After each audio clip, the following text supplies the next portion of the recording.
Now this is the Delite Rohloff GT from Riese Müller. A full suspension electric mountain bike with a huge InTube battery from Bosch of 625 watt. And now, after 2 months and 2000 kilometers through Europe, I can answer your most important question you might have. Is this worth the premium money between 5,000 and 8,000 euros? I've also tested the high-speed model, so stay tuned until the end of the video to see for which one I've decided. And here we go.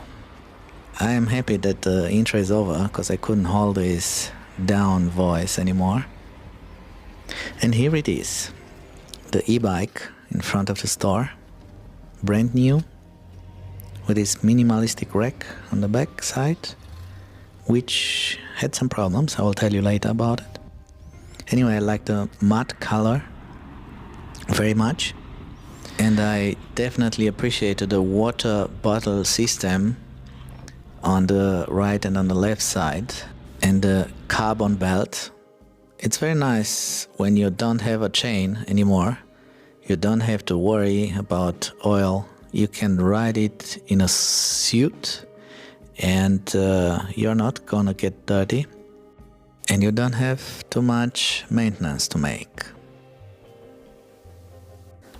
This is not a review video, by the way. There are just my thoughts I had after riding it more than 2000 kilometers in different countries and conditions in Europe in just 2 months.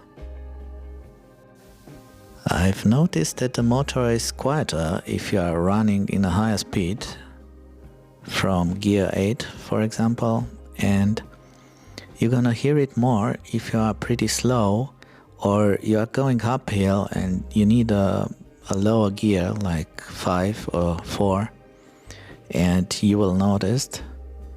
But it's okay, it's not so loud. The brakes are fantastic, I have to tell you. If you put some bags on the bicycle and you add your own weight, I think we are on 125, 130 kilos sometimes. It's gonna stop you, doesn't matter if you're on a hill going down or if you're on a plain street, it's gonna stop you right away. And this gives me a safety feeling while I'm riding to a higher speed or going downhill. You will notice here I'm trying to show you what's happening when you don't have a full suspension rack behind. The bag I put on, it's not the right bag to put on it, but I was just trying. And if you don't have a full suspension rack, then all your luggage is going to be like this.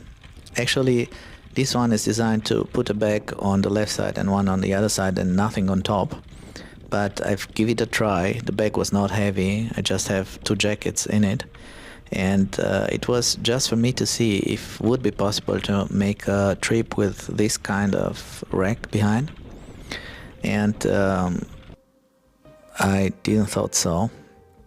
You see it here from the side. That's why I opted out to change it.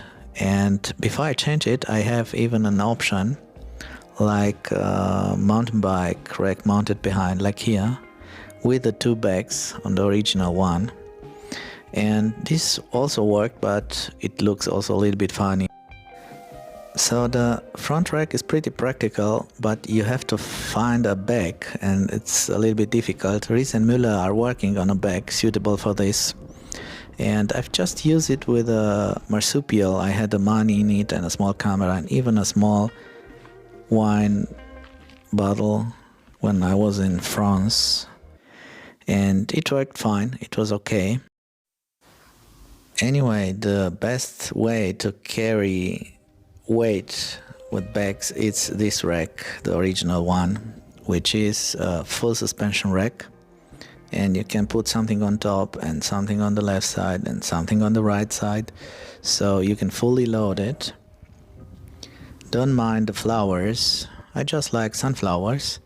I know in some countries, like Germany for example, there are political message, and I have no interest in politics. I'm just putting them there because it's nice, and you can see the bicycle from far and the people are smiling, and this is nice. I am pretty happy with the suspensions. They offer also a powerful version for a mountain bike, more like, but I like the original ones. I've tried a e-bike even on a mountain bike trail. You will see it right away, and it works just fine. I don't feel like I need something more. The Rholhoff transmission and gears are working smooth and perfect, and if you're gonna take the Rholhoff, you're gonna have half of work that you would have with the NVOLO, because you don't have to change down the gears when you're stopping, and that's half the work. It's pretty nice. Maybe you will notice here I've changed the place where I hold the lock chain. I put it in the back under the seat because it's more natural, and I need a place in the front so that I can carry on my tools in the small bag I have in there. I've ordered also the GPS tracking module. You can see the sticker here, because I made this assurance that they will find it for me in 2 weeks, and if they don't find it, if somebody steals it, they're gonna give me a new one. And here we go. On some mountain bike trails in the Dolomites mountains, where I have a lot of fun with it, and everything stays stable and it's fun. And I have to admit, in the next day I took off the front rack because I didn't feel like I needed it on these trails, and the only thing was bothering me was noise was made by the stand, and I have to find a way to lock the stand somehow. But if not, you see, it is a lot of fun to ride it on the trails. I even took it with me in the cable car, as in the Dolomites is allowed to do this, and I've rode on the ski slope downhill. To be quite honest with you, I am a traveler, and the pandemic kind of grounded me, so I felt like I need some transport possibility from A to B with a lot of luggage, and it should be fun. So I decided not to buy a car, but an e-bike. Now this is the Charger 3. You see, I didn't start it with a Delite because at first I didn't want it something with full suspensions. Also because the full suspension, it means another €1,000 on the price, which is already high. So I've tried the Charger and the Supercharger, and I thought I'm gonna go with the Charger at first. I enjoyed it a lot, but I took myself time to try more and different models, even from other e-bike producers, and to have a feeling about different components they have and different models.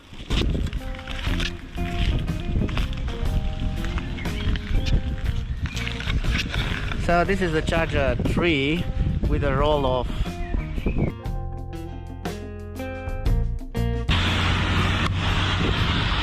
So I get to test the Riese and Müller Super DELITE. That means I got 2 batteries and I had full suspensions. And it's pretty cool. But it's the most expensive bike they have. It's about €9,000. So I'm a little bit scared of the price. Now, when you're trying the Super DELITE with full suspension, you will realize what a huge advantage it is to have a suspension, especially if you are riding for long periods of time. So now, what about the high-speed model? Well, it looks perfectly identical, just the motor is another model, and if you really want to go with a high speed, it's like you're gonna be in a spinning hour, so it's not gonna be comfortable. And besides this, you don't have to go so fast. Actually, you're gonna reach a sweet spot between 28 and 30 kilometers per hour. Because 25, it feels unnatural, like a brake. The Super Delite model from Riese Müller show me a kind of error code, 60.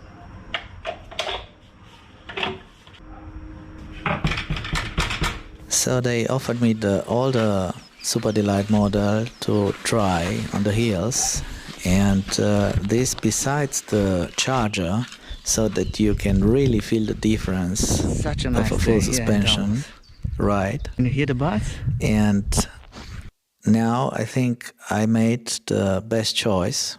I wouldn't go back, and I wouldn't change it with another bicycle, definitely. In the European Union, if you are tuning your e-bike to ride more than 25 km per hour, you are facing some serious charges. But if you are riding a high-speed model and the number is maybe in your backpack because it failed, you are facing just 5 till 10 euro of charges. So, which model would you pick up? I definitely felt like a mafia boss while filling the bag with money for the bicycle seller, and the only thing I could tell him, shut up and take my money, this is my e-bike now. I hope you had fun while riding with me, so subscribe, leave a like or a dislike, and stay tuned for the next video in some exotic country. Keep riding your e-bike or bicycle, and see you soon. Bye bye and tschüss.